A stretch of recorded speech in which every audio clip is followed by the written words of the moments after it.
Assalamualaikum warahmatullahi wabarakatuh.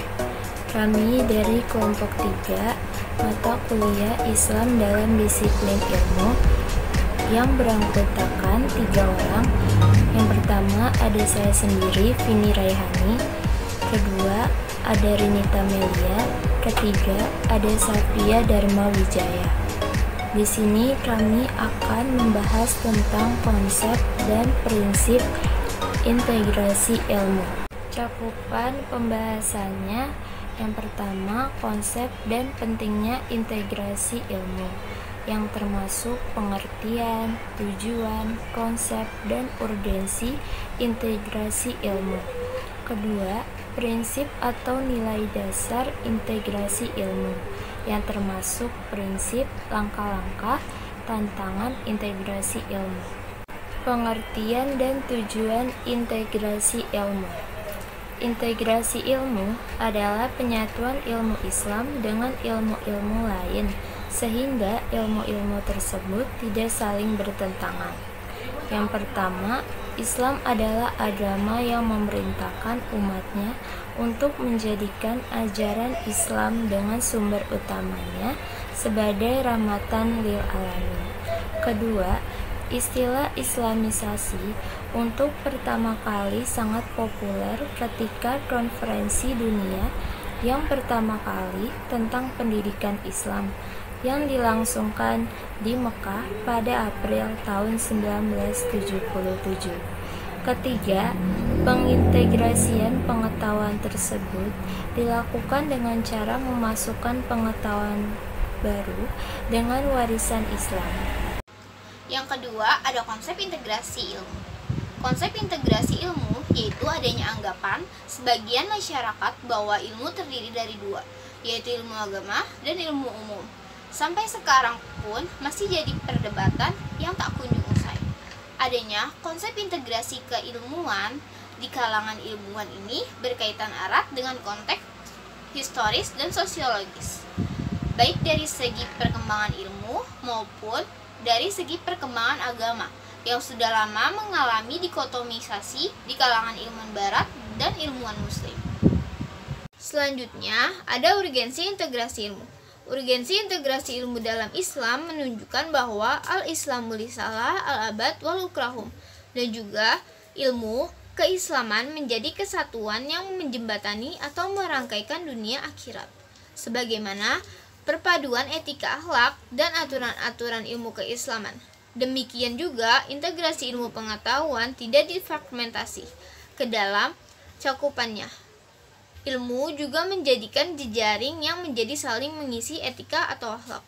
Masing-masing disiplin ilmu ini menjadi terintegrasi, saling komprehensif, objektif, holistik, serta syarat dengan nilai dan kemanfaatan yang menunjang objektivitas ilmu dan kualitas hidup manusia.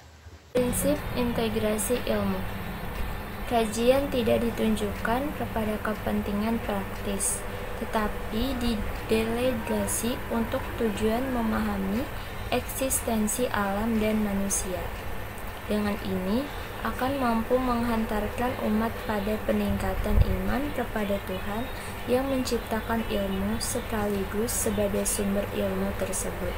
Dalam skala global, masalah pokok yang dihadapi agama memang masalah sekularisasi.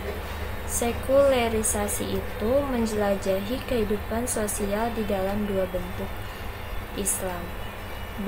Benturan dan antar peradaban membagi dua masalah tersebut menjadi dua, yakni sekularisasi objektif dan sekularisasi subjektif. Langkah-langkah integrasi ilmu. Ismail Raji Al-Faruqi merupakan tokoh pembaharu Islam yang membahas tentang integrasi agama dan sains, yang memberikan suatu langkah-langkah demi tercapainya ide tersebut. Di antaranya yaitu 1.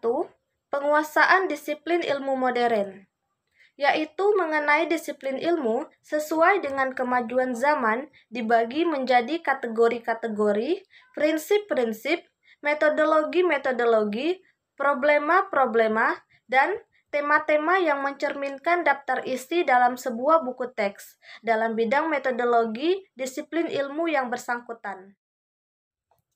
Yang kedua, survei disiplin ilmu. Jika kategori dalam disiplin ilmu telah dipilah-pilah, maka secara keseluruhan survei harus ditulis untuk setiap disiplin, seperti asal-usul dan perkembangan serta pertumbuhan metodologinya. Perluasan wawasan, pemikiran-pemikiran yang diberikan oleh para tokoh utama, memberikan bibliografi dengan singkat, dan mencantumkan karya-karya terpenting. Tantangan integrasi ilmu. Dalam tantangan integrasi ilmu umum dan ilmu agama ini, maka dimulai dari: pertama, mengamalkan ilmu yang dipahami dan beribadah kepada Allah dapat dimulai dari diri sendiri, keluarga, dan masyarakat. Tantangan yang kedua, harus dipahami umat Islam berkaitan dengan pendidikan formal, yaitu terlihat perbedaan dari prioritas keilmuan yang dikembangkan dalam sistem pendidikan Indonesia. Perbedaan ini pada lembaga pendidikan yang berbasis ilmu agama dan ilmu pendidikan berbasis umum. Sekian video presentasi dari kelompok kami.